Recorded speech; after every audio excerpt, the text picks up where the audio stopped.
আইনৰ অধীনত অসম চৰকাৰৰ পৰিপুষ্টি সাধনৰ যি কাৰ্যসূচী ইয়াৰ অংশ হিচাপে অসমত ৰেচন কাৰ্ড বিতৰণৰ এক অভিলাষী আঁচনি ইতিমধ্যে অসম চৰকাৰৰ মাননীয় মুখ্যমন্ত্ৰী ডক্টৰ হিমন্ত বিশ্ব শৰ্মা ডাঙৰীয়াৰ নেতৃত্বত আজি যোৱা 16 তাৰিখৰ পৰা 25 তাৰিখলৈকে এক অবিৰত কাৰ্যসূচী অংশ হিচাপে আমাৰ ডিব্ৰুগড় জিলাৰ লাহোৱাল আৰু চাবুৱা সমষ্টিৰ আজি ইয়াতে আমি মোকে মুখ্য অতিথি হিচাপে দায়িত্ব দিয়া মই আজি আহি ইয়াত স্থানীয় বিধায়ক ইয়াতে দুজন সন্মানীয় বিনোদ হাজৰিকা সন্মানীয় পুনাকন বৰুৱা আৰু কেন্দ্ৰীয় মন্ত্ৰী ৰামেশ্বৰ তেলী ডাঙৰীয়া উপস্থিতিত জিলা প্ৰশাসনৰ সহযোগত প্ৰায় 9,500 কাৰ্ড আৰু প্ৰায় 35,000 ওপৰৰ হিতাধিকাৰী চাওক আমি এই সমষ্টিটোত আমি 9,500 ফেমিলিৰ কাৰণে আমি 35,000 হিতাধিকাৰীৰ কাৰণে আমি আজি শ্ৰীমুনিয়লি ডিষ্ট্ৰিবিউশ্যন কৰিছোঁ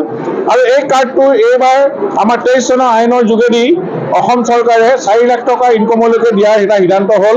পূৰ্বতে 1 লাখ টকা আছিল, পৰৱৰ্তী সময়ত 22 চনত আমি প্ৰায় 2.5 লাখ টকা কৰা হ'ল ইনকম আৰু এতিয়া বৰ্তমান 4 লাখ টকা আমাৰ ইনকমলৈকে কাৰ্ড পাব।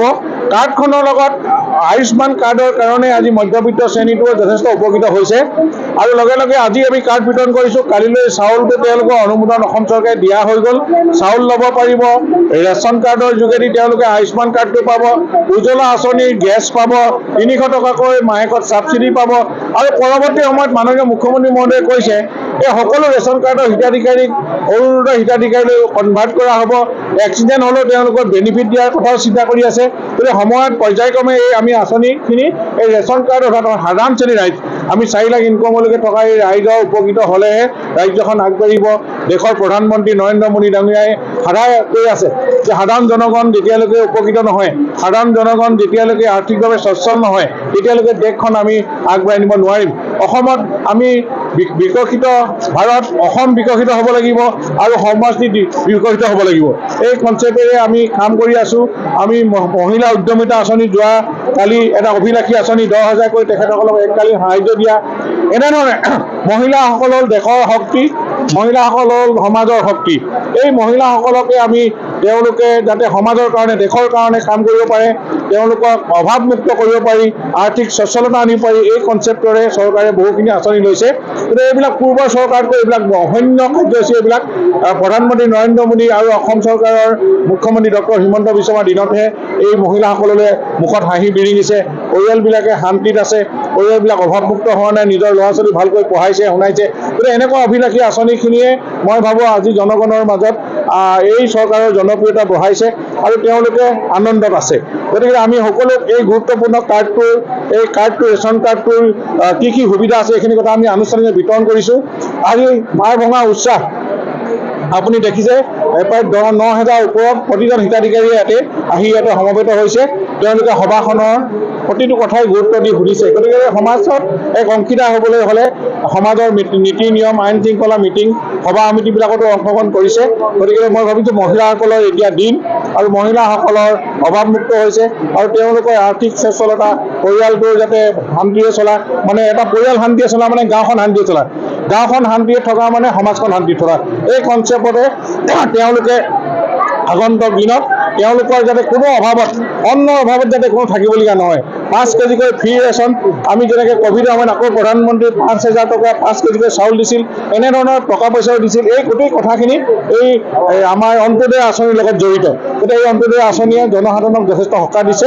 মই সকলো শ্ৰেণীৰ ৰাইজক এই সুবিধা গ্ৰহণ কৰি তেওঁলোকৰ ভৱিষ্যত আমি সুৰক্ষিত হওক তাকে কামনা কৰিছোঁ। এই ৰাহুল গান্ধীয়ে এটা কথা কৈছিলে যে হিমন্ত বিশ্ব শৰ্মাৰ ভ্ৰষ্টাচাৰ দুৰ্নীতি বুলি অভিযুক্ত কৰিছে, এই সম্পৰ্কত কি ক'ব? আপোনালোকে দেখি আছে চৰকাৰখনে দুৰ্নীতি ভ্ৰষ্টাকাৰীক দিনত ডেইলি গ্ৰেপ্তাৰ কৰি থকা হৈছে। মোৰ নিজৰ ৰেভিনিউ ডিপাৰ্টমেণ্টত কিমান লাটমণ্ডল হওক, কিমান বিষয়া হওক, কিমান পৰ্যায়ৰ কোন ক্লাছৰ A ক্লাছৰ B ক্লাছৰ বা এনেকুৱা ধৰণৰ চিন্তা নকৰাকৈ দুৰ্নীতিত লিপ্ত মানে প্ৰমাণ পালে লগে লগে গ্ৰেপ্তাৰ আইনসংগত ব্যৱস্থা লোৱা হৈ আছে আজিৰ তাৰিখলৈকে। গতিকেলৈ ইয়াত দুৰ্নীতি ভ্ৰষ্টাচাৰৰ কথা এখন চৰকাৰে তিল মানুহ প্ৰশ্ৰয় নিদিয়ে, এই কথা স্পষ্ট হৈছে। আজি এই কথা গাঁৱে ভূঞে জনসাধাৰণে কথা বুজি পায়। গতিকে ৰাহুল গান্ধীয়ে কোৱা কথা ইয়াত তিল মানুহ সত্যতা নাই। ভাৰতীয় যাত্ৰা আজি মাজুলীলৈ যাত্ৰা কৰিছে, তেওঁলোকে য'তে যাত্ৰা কৰক ন্যায় যাত্ৰা কৈছে, কাক ন্যায় দিব মই বুজি পোৱা নাই। নিজৰ দলৰ তেওঁলোকৰ কংগ্ৰেছৰ মানুহকে ন্যায় দিব পৰা নাই। অংকিতা দত্ত কান্দি আছে, তেওঁক ৰাহুল গান্ধীয়ে সাক্ষাতেই নকৰিলে। এগৰাকী জ্যেষ্ঠ নেতাৰ কন্যা অঞ্জন দত্তই কিমান কংগ্ৰেছৰ কাৰণে চেক্ৰিফাইচ কৰা ব্যক্তি, তেওঁ সন্তানক গৰাকী কান্দিছে কালি, লগ কৰিবৰ কাৰণে আন্দোলন কৰিবলগীয়া হৈছে, অন্বেষণ কৰিবলগীয়া হৈছে। তাতকৈ দুখৰ বিষয় কিবা কংগ্ৰেছৰ কাৰণে। গতিকে আৰু তেওঁলোকে সাধাৰণ জনগণক ন্যায়টো, আমিতো সকলো ন্যায় দিলোঁ এখন চৰকাৰে, কংগ্ৰেছে কি ন্যায় দিব মই বুজি পোৱা নাই। ধন্যবাদ। মন্ত্ৰী ডক্টৰ হিমন্ত বিশ্ব শৰ্মা ডাঙৰীয়াক ধন্যবাদ আৰু কৃতজ্ঞতা জনাইছোঁ। 2016 চনৰ পৰাই আমি বিধায়কসকলে এতিয়ালৈকে আমি কৈ আহিছিলোঁ যে আমাৰ বহুত এনেকুৱা দৰিদ্ৰ সীমাৰেখাৰ তলত থকা পৰিয়ালৰ ৰেচন কাৰ্ড নাছিল, নথকাৰ কাৰণে তেওঁলোকে বহু আঁচনিৰ পৰা বঞ্চিত হ'ব লগা হৈছিল।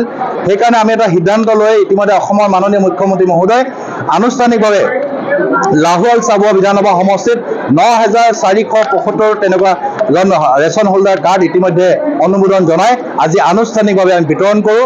মই যথেষ্ট আনন্দিত। 2016 চনৰ পৰা 2024 চনলৈকে এতিয়ালৈকে বিধায়ক হৈ আছোঁ। এইখিনি সময়ত মোৰ ডাঙৰ সমস্যা হৈ হেঙাৰ হৈ থিয় হৈছিল যে মানুহ আমাৰ অফিচলৈকে বেছি আহিছিল ৰেচন কাৰ্ডৰ কাৰণে, যিটো আজি অসমৰ মাননীয় মুখ্যমন্ত্ৰী ডক্টৰ হিমন্ত বিশ্ব শৰ্মা ডাঙৰীয়াই সমাধান কৰি। আৰু কনচেপ্টটো মই বুজাই দিওঁ আপোনালোকক যে এই আইনখন কেন্দ্ৰ চৰকাৰৰ, যিটো খাদ্য সুৰক্ষা আইনৰ যিখন অধীনত বা এইটো কেন্দ্ৰ চৰকাৰৰ এখন আইন, আৰু কিন্তু এখন গোটেই সম্পূৰ্ণ ব্যয়টো এতিয়া আমাৰ অসম চৰকাৰে যিমানখিনি দিব এতিয়া নতুনকৈ সংলগ্ন কৰা হৈছে অসমৰ জনপ্ৰিয় মুখ্যমন্ত্ৰী ডক্টৰ হিমন্ত বিশ্ব শৰ্মা ডাঙৰীয়া প্ৰয়াস আৰু প্ৰচেষ্টাৰ কাৰণে হ'বলৈ সক্ষম হৈছে। মই মাননীয় মুখ্যমন্ত্ৰী ডক্টৰ হিমন্ত বিশ্ব শৰ্মা ডাঙৰীয়াক লাহোৱাল চাবুৱা বিধানসভা সমষ্টিৰ সমূহ ৰাইজৰ হৈ তেখেতৰ সুস্বাস্থ্য আৰু দীৰ্ঘায়ু কামনা কৰিছোঁ। কংগ্ৰেছে আহিছে অসমৰ সাংগঠনিক ন্যায় মানে যাত্ৰা ৰূপে এটা অভিহিত কৰি অলপ আগতে যোগেন মোহন ডাঙৰীয়াই কৈছে ন্যায় কাক লৈ তেওঁলোকে আন্দোলন কৰিছে নাজানো বা তেওঁলোকে যাত্ৰা কৰিছে আমি ক'বলৈ বিচৰা নাই, এইটো এটা ৰাজনৈতিক কৌশল।